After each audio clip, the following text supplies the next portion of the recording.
Well, we are in for some news for you today, whether it be smoking, talking about headphones, or the ocean. Join us to learn more.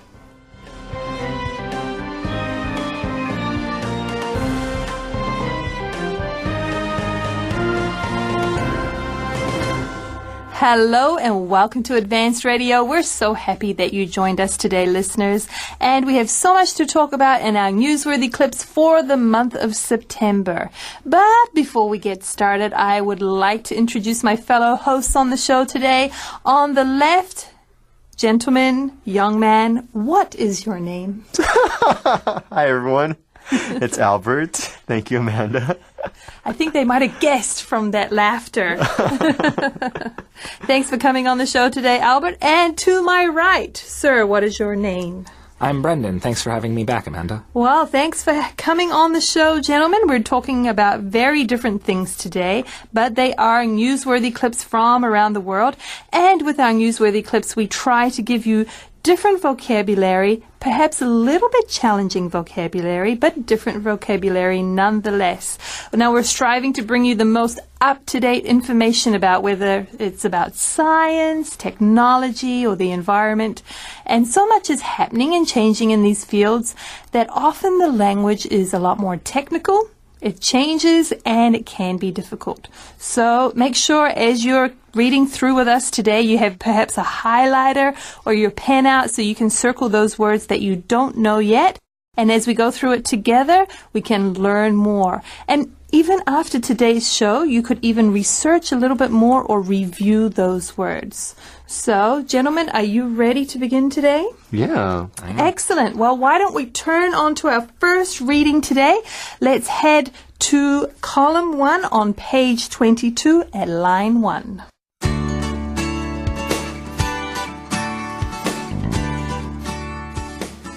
To quit smoking, it's best to go cold turkey, study finds.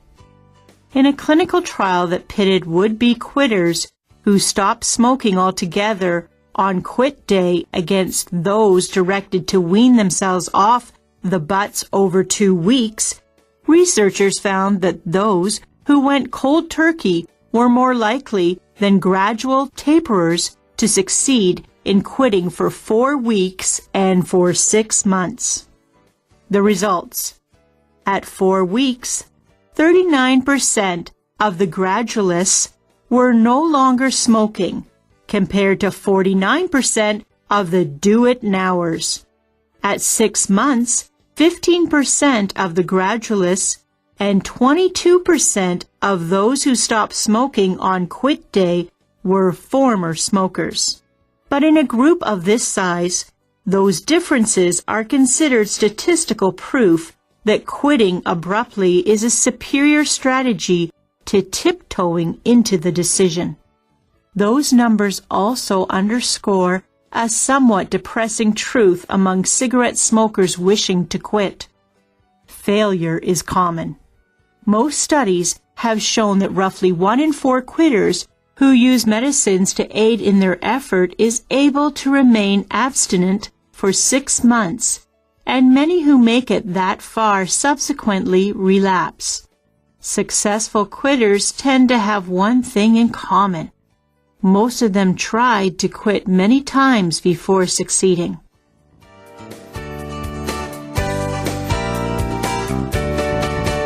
Well, listeners, if you are just joining us, we are looking at our news article for the month of September on page 22. And today being the 12th of September, we're looking at the topic of smoking. Now, the title of our article today is To Quit Smoking, It's Best to Go Cold Turkey, Study Finds. Albert, we have this term cold turkey. It's one of our specialized terms. What does it mean? Cold turkey. It doesn't sound delicious, does it? It doesn't. It doesn't. So the generally accepted etymology or origin of the word is cold turkey is a dish that you do not have a lot of time to prepare, so it's done suddenly. So in this context, it's saying, hey, when you're wanting to quit smoking, maybe you should do it all of a sudden. not slowly over time. Okay, good. So we're talking about a study that has found to quit smoking, it's best to go cold turkey. And we're going to learn a little bit more about that. We know that when people are trying to quit smoking, they try all kinds of ways to do that. What are some of the ways people try to quit smoking, Brendan? Well, there are nicotine patches, which is a way of getting the drug nicotine that is in most cigarettes. But rather than inhaling it through the lungs and potentially causing lung cancer, what they do is they take these patches and they put it on their body, and that gives their body that sort of jot of the addictive quality and drug that comes in cigarettes. So some people use that to try to ease their way off of the cigarette onto something else that's potentially less dangerous. Other people just reduce the number of cigarettes they're smoking over time. Okay, good. Now, why is smoking not good for us, Albert? Oh, I feel like, there's a lot of evidence that has been, found over the years. Things like giving you cancer, respiratory health problems. There's tons of things that, the chemicals in a cigarette is really bad for the human body. Right. There are a lot of toxins inside tobacco, but like you said earlier, Brendan, the chemical is nicotine, and that is what we get addicted to when smoking. And so for many people, it's very difficult to stop smoking, and they want to quit smoking, and they can be difficult. So today we're going to learn a bit more about why this study feels that going cold turkey is the best way to go. Now, we learn at the beginning of this article that in a clinical trial, they pitted would-be quitters against other people. Now, we're going to have to break this sentence down. It's very long, but we have the phrase pit something against somebody else. What does that mean, Brendan? Well, this probably came from gladiatorial arenas, actually, back a long time ago, where you would have two fighters who were fighting in a pit. When we use the term pitted, two things being pitted against each other, it means they are being compared, usually contrasted, as to which is better. So as the fighters would fight in a pit against which is the better fighter, in this case it is which is the better method of quitting smoking, either just completely stopping altogether or easing up over time and trying to quit over time by reducing the number of cigarettes that you Right, we smoke. have two groups of people being contrasted here. Good. So we have would-be quitters. What does that mean, Albert? A would-be quitter. That they are considering to quit. Okay, good. And we have them, it says a would-be quitter who stopped smoking altogether on quit day. So they stopped in one day, they stopped smoking, and they are pitted against those directed to wean themselves off the butts over 2 weeks. What does that mean, to wean yourself off something? To wean off simply means to sort of ease off is another phrase that we would use. It basically means to take less and less and less and less until eventually you are not taking any of it at all. Okay, good. Now we say here, wean themselves off the butts. What is this word, the butts? What is that referring to, Albert? It's an informal way of describing a cigarette. Usually, smokers, they'll smoke not all the way to the end, and they'll leave what they call the butt, the end of it, Yeah. and throw it away. Good. Yeah, usually the butt end is where the filter is, believe it or not.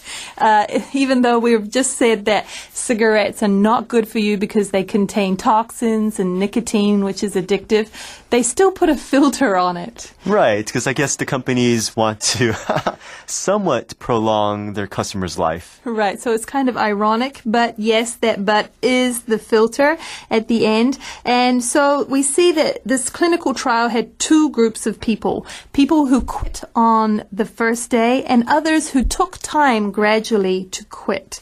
Now, research has found that those who went cold turkey were more likely to do what, Albert? They were more likely to stay off cigarettes. Right, to succeed in quitting. And how long were they able to do that for, Brendan? 6 months. Wow. Okay. For 4 weeks and for 6 months. So interesting numbers we have there. Well, we go on to see a little bit more about those results. We're going to break down, first of all, the 4-week mark that they're talking about. What happened at the 4-week mark, Albert? The 39% of them were no longer smoking compared to 49% of them, the do-it-nowers. That's an interesting term. They've gone from calling them would-be quitters and those that weaned themselves off. The weaning themselves off people have now become the gradualists. That is another way to say slowly but surely come off something, right? Yeah. And what have they called the would-be quitters? The do-it-nowers. Do-it-nowers. Wow, we're using a lot of hyphens here and making compound words. Yeah. But that's how the study referred to these people. So at 4 weeks, they are the percentages that happened. And at 6 months, what happened, Brendan? At 6 months, only 15% of the gradualists remained off of smoking, while 22% of those who completely just quit on one day were still off of cigarettes. Interesting numbers we have here. So 39% went down to 15% in the gradualists, and 49% went down to 22%. Does that seem closely equal to each other, or there is still quite a bit of a difference there, Albert? It seems like a really tight race, right? The numbers are really close, and basically what's happening is like as time progresses, people who have stopped smoking, they went back on to smoking again. Right. Yeah, so they're basically having trouble, it seems like. Right, but they are saying in the end that those that did stop cold turkey do still beat the gradualists here. And it's interesting they say, but in a group of this size, now that size is not mentioned here, later on it is, that number is 697 people that participated in this study. That a group of this size, these differences are considered statistical proof. What is statistical proof, Brendan? Statistical proof is a term used by statisticians to refer to a difference in percentage that can't be an accident, or that they view can't just simply be a fluke or an accident or random chance. In other words, the difference, the 22 to 15% difference, shows that quitting cold turkey is more likely to succeed than weaning off gradually. Okay, good. And they have an interesting way of saying that here in this last sentence. They say that when you're quitting abruptly, that it is a superior strategy to tiptoeing into the decision. Albert, what do we mean here by tiptoeing? So let's say you have a pool outside your house and it's super cold, and instead of just jumping right in, you tiptoe to get in. So you're gradually making your way into something.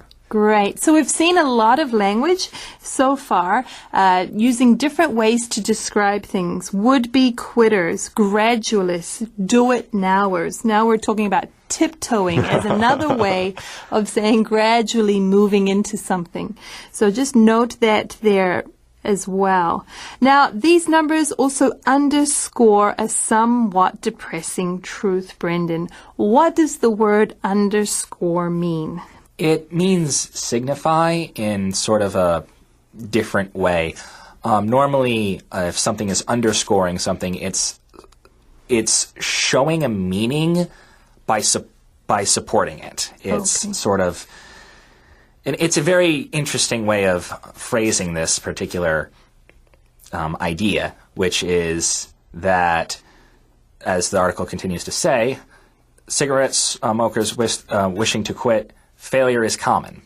Okay, good. So that is the depressing truth among cigarette smokers who wish to quit, that failure is common. Well, that's a bit sad, isn't it, Albert?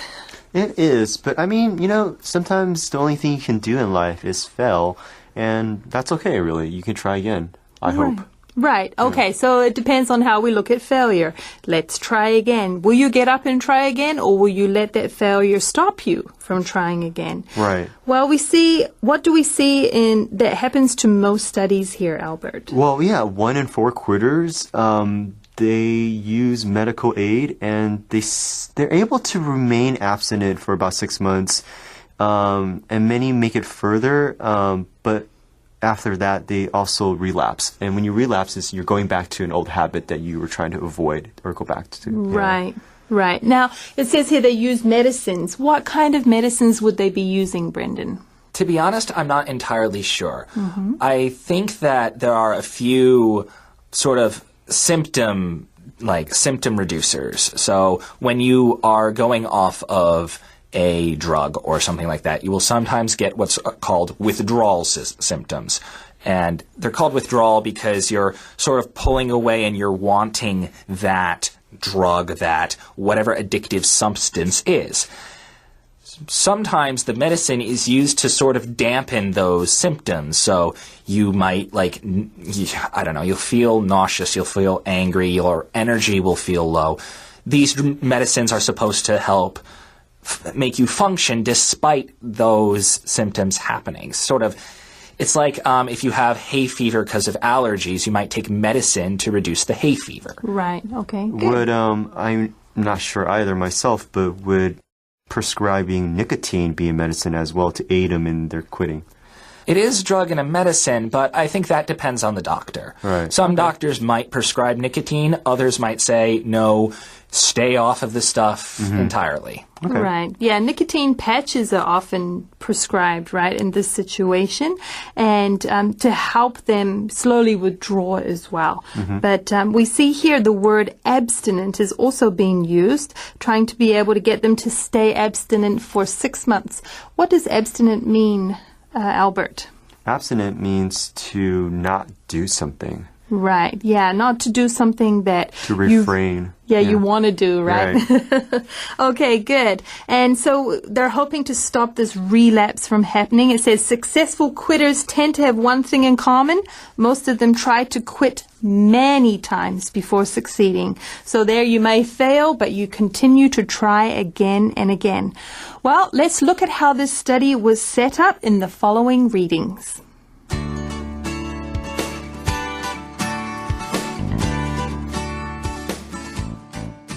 The setup. The study was conducted in Great Britain, where participants included 697 people who smoked at least 15 cigarettes a day or who had diminished lung capacity consistent with regular smoking. To participate, subjects had to agree to quit within 2 weeks of enrollment. They were then assigned to either an abrupt quit or gradual quit group. What the American Cancer Society says. The truth is that quit smoking programs, like other programs that treat addictions, often have fairly low success rates. But that doesn't mean they're not worthwhile or that you should be discouraged. Your own success in quitting and staying that way is what really counts, and you have some control over that. Even if you don't succeed the first few times, keep trying. You can learn from your mistakes so that you'll be ready for those pitfalls next time.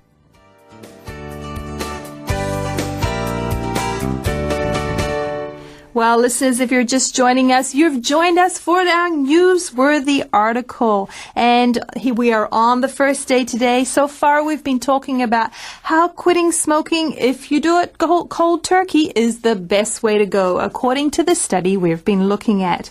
We've been learning so far there are 2 groups of smokers, the would-be quitters and those that gradually come off smoking. A study was done to see which group would succeed better. And they found that smokers that went cold turkey were more likely to succeed at quitting than those that did it gradually. Now, we've been learning how that happened, but right now we want to learn how the study was set up. First of all, Albert, where did this study happen? Great Britain. Now, what is the difference between Great Britain and England? Oh my gosh. This. I sprung it on you. No, I know it though. So England is just the country that of itself, and Great Britain is England along with its associates or friends, if you want to say. Yes, Scotland, Wales. Good, that's good. So the listeners, if you hear somebody say, I'm from Great Britain, that includes Scotland and Wales as well. Now, how many people did we have in this study, Brendan? 697.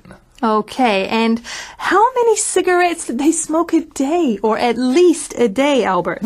15. Wow. That is a lot, right? It seems like a lot. It feels like a lot. I don't know. For a smoker, maybe that's not a lot. Yeah, I don't know either. To me, that seems like a lot. What about you, Brendan? It's a fair number. It's quite a bit. I can't think of how many cigarettes are in a pack, but I want to say that that's over a pack a day. Ooh. Actually, I know. There's 20 to 25 in a pack. So it's not a whole pack. So maybe it's not that much. Because I know of people who say they go through a pack a day. Wow. Okay. Yeah. Well, we need a smoker here to tell us more, but I'm glad that we don't smoke. So let's not go there. But we see here that they smoke at least 15 cigarettes a day or who have diminished lung capacity. What does that mean, Brendan? Diminished lung capacity. It means that you can't take in as much air when you breathe. So your lung capacity is generally how well your lungs can fill with air and oxygen and all that nutrients that are within that. If you have diminished lung capacity, it means that you can't take in as much air. Right, and this has happened due to consistent, regular smoking. So when you're smoking regularly, it does diminish your lung capacity. So that is also one of the side effects from cigarette smoking. Now, to participate, what did the subjects have to agree to, Albert? Well, they had to agree to quit within 2 weeks of enrollment. So the gradualists had to wean themselves off over a period of 2 weeks. Right, okay. And then they were assigned to either an abrupt quit or gradual quit group. Again, different terms being used to describe these different groups of people. Now, what did the American Cancer Society have to say about this, Brendan? Well, they said that, like other addiction programs, quit smoking programs have a fairly low success rate. Now, they're probably defining success rate in this case as you are completely off of cigarettes. And that sort of harkens back to what we said earlier, is that successful quitters tended to try to quit many times before they succeed. So a new person entering into one of these programs, probably there isn't a high chance of them succeeding the first time they enter. Mm-hmm. However, that doesn't mean they don't go back and try again, or that you have that odd man who is able to quit the first time he tries.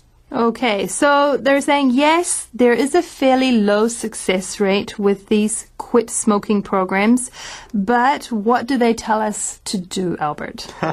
They tell us to go watch the movie Zootopia. What will that do for them, Albert? It would teach them to try again. Try everything and try again. Nice. Yes, we're hearkening back there to the song that is used in the Zootopia movie, which is it is called Try Again, is it? I think it is, or it's Try Everything. And basically the theme of the song is, hey, you know, you're not going to succeed at everything in life, but that's not the point. The point is to try again. Right. Yeah, so don't give up. Don't give up. Great movie, a great lesson here too as well. And that's actually what we talked about earlier when we said that failure is common, but don't worry, keep trying again. Don't be discouraged, okay? It says your own success in quitting and staying that way is what really counts. So you really just want to keep trying until you succeed in quitting, and you have the same control over that. What does it go on to say at the end here, Albert? Yeah, you know, you can learn from your mistakes, so you'll be ready for those pitfalls next time. I think, you know, for those of our listeners out there who are trying to quit smoking, you know, definitely, I hope you've been listening and that you can try this method of going cold turkey. It's more advantageous. It's advantageous. And if you don't succeed, it's okay. It happens to other smokers. It happens to those who are not smoking or are trying other things as well. Just try again. Right. And I think that's with anything in our life, right? If we find that we have failed in something, don't let failure stop you. Keep trying again. I think that's why we often have themes of never give up, try again. As we've seen, there's a lot of songs that, try to encourage us to try again. And we want to say the same for you with your English. I know these newsworthy clips can be difficult in their vocabulary at times. We're talking about a lot of science or technology, and perhaps at first when you do this, you feel a little disheartened. You feel a bit discouraged. Why are there so many difficult words? But in the same way, we just encourage you just to keep trying. Look out or listen out for the words, highlight the words you don't know, and even look to see on the computer for different sentences that are using that word. And as you keep trying, as you overcome the challenges you're facing, even in English, you will find yourself recognizing words more and more. So we really do encourage you to not give up with that. And we have some different ways to encourage them not to give up, don't we? Yeah, you have us.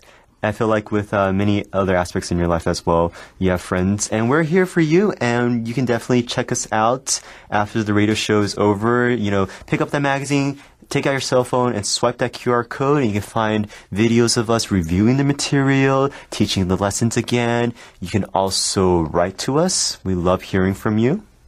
We'd love to hear your feedback. Also, we are on our mobile website. We have videos on there. You can contact us through our mobile website. I think one of the joys we have is when we get feedback from our listeners, and also when we meet some of you out on the street. Oftentimes, we meet people that say, hey, I've been listening to Advanced and I'm feeling my English is getting better and better. We really love to meet you and to hear your feedback on that.